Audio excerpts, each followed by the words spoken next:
Hi guys, and welcome to another video. If you are writing your exams soon, I need you to pay attention because I'm going to be showing you some tips and tricks in order to ace your upcoming exams. So exams are on the way. We need to get to it. In these videos, not only will I be giving you tips and tricks, but I'll also be giving you some resources to help you study. So for those of you writing your government paper, you start on the 21st of October. For the IEB students, the 2025 class, it's the 16th of October, so 5 days sooner. So really need to get going. So I want to start with the top 4 struggles that we all face, and I want to show you how we're going to deal with each of these struggles. So the first thing is procrastination, okay? This is putting things off, all right? So doing anything else other than studying, okay? The second thing is poor time management, okay? Struggling to balance your time because you have other activities. Hopefully, now that we're getting towards the exam section, we're getting closer, you do not have many other activities. Hopefully all the sport and all that's finished. Third is the lack of focus, okay?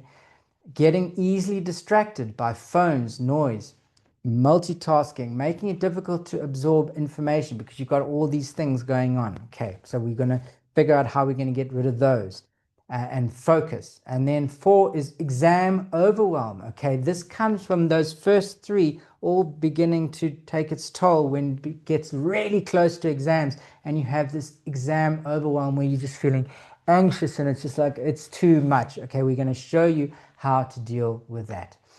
All right, so the first thing is procrastination, and there's quickly one easy thing that we're going to do, and that is to take action now. Okay, so I don't want you to just watch this video. I want you to do the things that I ask you to do in this video, and that will start the series of now no longer procrastinating because now you are taking action.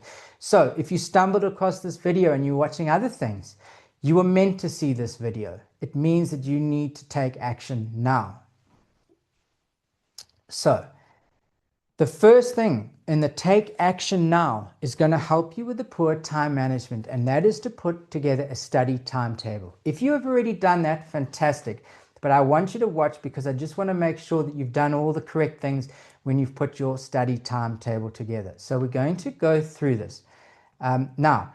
I just want to show you the most popular subjects: business studies, life science, physical science, history, geography, English and maths. I haven't included. Now, the reason I've got this there is because what I've done is I've put some study timetables together and I've put them in a folder. Okay, and what I'd like you to do is you can actually look at those study timetables, and if you want to, you can use them. Okay, so they're in a Google Drive. There's a link in the description. Okay, if that helped you out, how about a like and subscribe would be great.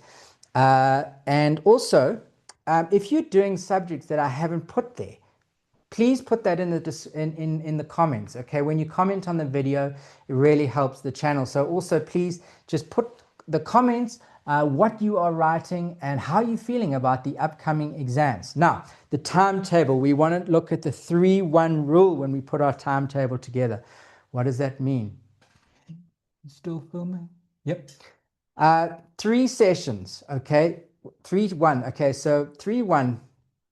What that means is there's 4 sessions, study sessions in the day. We'll look at that now. 3 of the sessions, you're going to be focusing on upcoming subjects, past papers and that. 1 session is going to be for other subjects, and that first of all is to break up the monotony, and the second is to keep those other subjects alive.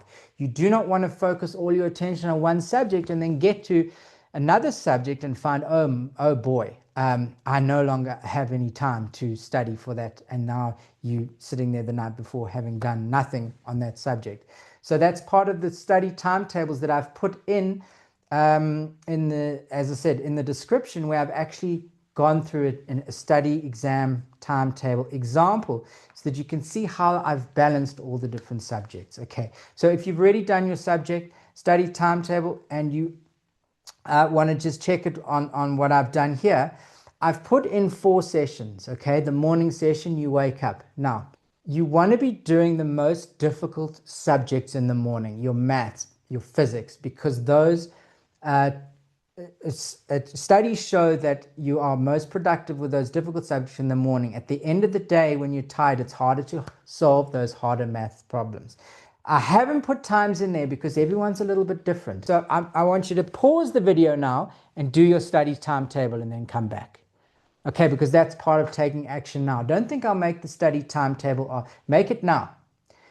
Then come back and then commit to following your study timetable through to the end.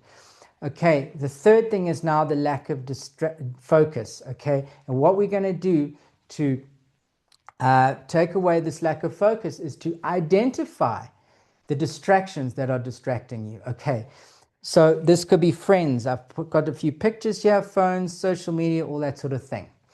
Now, unfortunately, one of the distractions is, if you're watching this on YouTube, is indeed YouTube.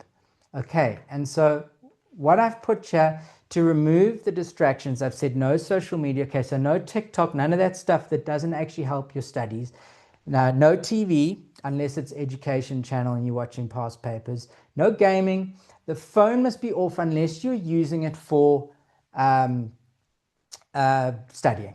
Okay, and now the big one, because you're watching this on YouTube, how do you stop YouTube from recommending all your favorite influencers who are fantastic but don't help you with the studying? Okay, so for me, what I'm going to do now so that I am not distracted from making videos to help you guys is I'm going to remove all my subscriptions to, the rugby channels, because I watch the rugby game and then I watch every single thing that's said about all of those guys. I watch all the press conferences. I'm going to stop doing that. I'm going to focus on helping you guys. So that's my commitment to you. And now I'd like you to do the same. So you need to unsubscribe, and you can subscribe after your exams back to those channels. But unsubscribe, and when something is recommended to you, I want you to say, I'm not interested. Okay, just for this exam, these 2 months, just focus on the exams. Do retrain the algorithm to show it that you are working, you're studying. So I'm going to put a list, and it's not just my channels. I'm going to show you, I'm going to put a list of other people's channels which have academic matric content. Okay. The other thing is, a lot of the stuff that I've done is in playlists. So for example, if you're doing accounting, Sensor, our accounting teacher, has put a past paper series, and it's all in one playlist. So if you start at the beginning of the playlist, it doesn't distract you, because now you're going to watch that whole playlist from beginning to end, do the past papers with Sensor, same for me with the maths. Everything is in a playlist. And so you're not going to be deviated off track by those much more entertaining people. I'll admit that. I'm not that entertaining, but it's maths. How entertaining can one be? But yeah, you just got to bear with me for the exams. Okay. The one thing I want to mention here is the rest. I talked about how I love the rugby. So if you look at the Springboks do not play a match before the test match. Okay. The Friday before, they call it a captain's practice. It's just passing the ball around the field. It's light training. It's not, they don't try and kill each other the day, because they need to be fresh and ready and focused for the match. Okay. So by the time you get to that night before, you should already be ready, and then you can just relax. The last thing I want to talk about, the exam overwhelm, is that I don't need to tell you that the exams are important, actually, because you've had everyone in your life and everything has been building up to matric. Okay, there's more important things in life than your matric exams. If you do not pass these exams, it's okay. There's a rewrite in May. I just want you to know that it's not everything, okay? So yes, focus, do the work, but just put it into perspective, okay? We're here for you. If you're feeling stressed, post in the comments, and there's loads of other students going through the same thing as you guys. So yeah, I know it's stressful, but it's not everything, guys. So yeah, if you're feeling like it's overwhelming, just take a deep breath and know that it's going to be okay.